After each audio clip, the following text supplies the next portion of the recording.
The door of my luxurious beachfront home opened to reveal two faces I hadn't seen in 12 years. Eleanor, my daughter, and Gregory, her husband, stood there with fake smiles and thinly veiled desperation. Their eyes darted over the Italian leather sofas, the 70-inch TV, and the ocean view stretching behind me like a living portrait of freedom. "Mom," Eleanor said, voice trembling.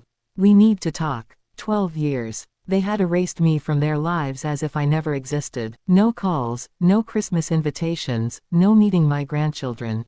And now, after I bought a multi-million-dollar home in cash, they returned like ghosts, sniffing for money. I stared in silence. Their worn clothes, Gregory's wrinkled shirt, Eleanor's faded green dress, cracked faux leather shoes. Worry lines etched her forehead like dry earth. Her hands shook slightly. "Talk," I said with surprising calm. After 12 years of silence, their faces paled as if they'd seen a ghost. Gregory cleared his throat, adjusted his shirt. Their eyes screamed defeat. They looked like they'd come from a failed life. Those 12 years, I sold handmade pizzas and desserts at the weekly farmer's market. While they dined at fancy restaurants, I stood in the sun, smiling at strangers, offering cakes. My hands grew rough, my back bent, but my dignity never broke. The scent of fresh cinnamon, pure vanilla, toasted coconut, alive in my memories. When Eleanor was little and called me the world's best cook. Change crept in after she met Gregory, a secretary at her office party. At first, polite and calculated. "Dear mother-in-law," he'd say, praising Christmas dishes, but his eyes never smiled. Then, whenever Eleanor planned to visit, Gregory's work emergency arose. His voice dripped irritation on calls. He promised she'd call back, she never did. Messages vanished, invitations forgotten, plans cancelled last minute. At first, accidental oversight. Eleanor's MBA graduation. "Mom, we thought you had better plans." First granddaughter's baby shower. Very intimate, just college friends. First communion. "Forgot to tell you," everything was rushed. Each excuse stabbed like a dagger, but I smiled, nodded, "No problem, next time." Next time never came. The phone stayed silent as a graveyard. Nights grew longer, Sundays empty. I cooked for one, talked to photos on walls, celebrated birthdays with a single candle on a cake, bought small cakes from Mr. Peterson's bakery. He always asked about Eleanor. I lied. She's busy with her new life. Now, at my dream home's doorstep, ocean whispers behind, salty air in my lungs, I saw them for what they were. I let them in. Their eyes widened. Marble floors, large windows flooding light, their anxious faces reflected. Eleanor trailed Gregory like a shadow, head down. He appraised everything like a professional. "Sit," I gestured to the cream leather sofa, worth more than their combined wealth. "After 12 years, you must have a lot to say." Gregory cleared his throat, that important man tone. "Annabelle, we know we haven't spoken in years." 12 years, I cut in sharply. "Not years, exactly 12. You decided I didn't exist." Eleanor looked up, eyes teary, but they no longer moved me. I'd cried enough lonely nights. "Mom, we didn't mean." Things got complicated. Gregory's job, the kids. "Kids I never met," I said, anger boiling. "My grandchildren who never knew their grandma loved them endlessly." Up at 5 a.m., I built a routine that saved me from madness. Caramel point, baking times. My salvation and livelihood. Sundays at the market were my social life. Elderly women bought my sweets. We talked about absent children, deferred dreams. Martha, a 72-year-old widow, became my confidant. Her kids abandoned her post-marriage too. "Kids think once they have families, parents don't matter," she said, buying 3 pies. "But when they need something, they remember." How true. Now, in my living room where everything cost more than their net worth, I watched them squirm, calculate. "So, after 12 years of silence," I said calmly, "what's the real reason you're here?" Gregory and Eleanor exchanged meaningful glances. "Annabelle, truth is, we're in a tough spot." "Tough spot," I repeated, tasting bitter honey. "Funny how you remember me only when you have problems."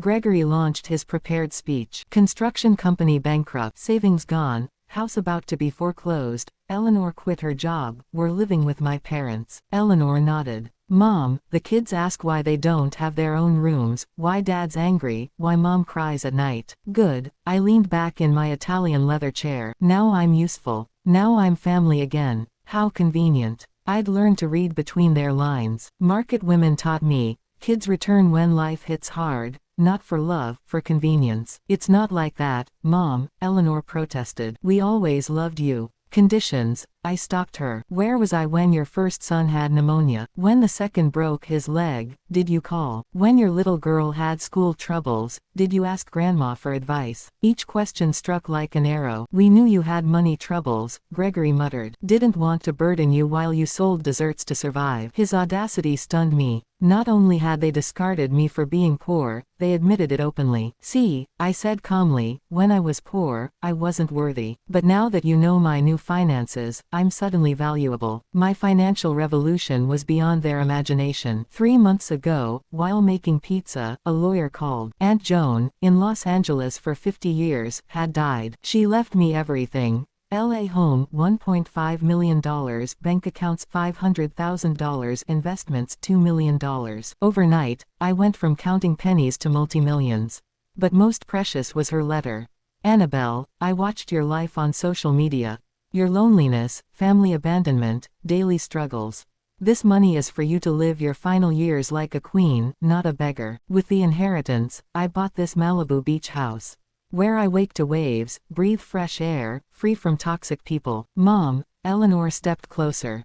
We know we made unforgivable mistakes, but we're family. Blood. Blood, I laughed bitterly. Blood means respect, love, without conditions. You crumpled our bond like wet paper and tossed it when it stopped serving you. Gregory played his final card. The kids are innocent. They shouldn't suffer for our mistakes. Kids, I said, pain and rage mixed. The ones who never knew their grandma loved them endlessly. Eleanor burst into sobs, real ones this time. Mom, we didn't think long-term. Gregory said mothers-in-law always cause trouble.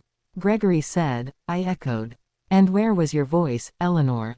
Your heart. My voice, lost in marriage vows and fear of husband's disapproval, she confessed. But now I see what we lost. The kids ask where their grandma is. Now you see, I said. When your house is about to be taken. Gregory was blunt. We need $100,000 to save the house and start over. You have money. We're family. His transactional tone almost made me laugh. You know the most painful moment. I said, realizing I loved you unconditionally, but your love had terms you never stated. Eleanor asked, what can I do to earn your forgiveness and love back? Eleanor, my forgiveness isn't for sale, and my love never left. You turned our bond into a transaction when you decided I'm only valuable when useful. Gregory threatened, we'll tell the town you abandoned your family in need. Gregory, the town already knows what kind of mother I am. I worked 12 years, never spoke ill of you. Now they'll know what kind of children and son-in-law you are. I opened the door. Ocean breeze rushed in. Forgiveness isn't forgetting the past, it's freeing myself from hate's burden. I'm free. You must live with your choices' consequences.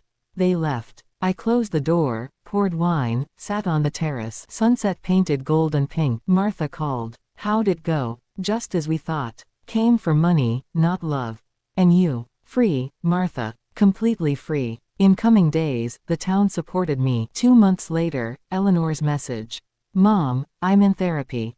Learning about toxic relationships and healthy boundaries. Hope one day, when I truly deserve to be your daughter, you'll want to know me again. I love you. I didn't reply immediately. Saved it and continued my new life. Maybe one day Eleanor finds her own voice. Maybe she learns healthy boundaries with Gregory. Maybe we build a relationship on respect. Until then, I live my peaceful, dignified life on Malibu's shores, where waves remind me some currents can't be changed, and wisdom is learning to swim in calm waters. Money gave me much, but the most precious, the power to choose who deserves my time, energy, and love. And I chose right.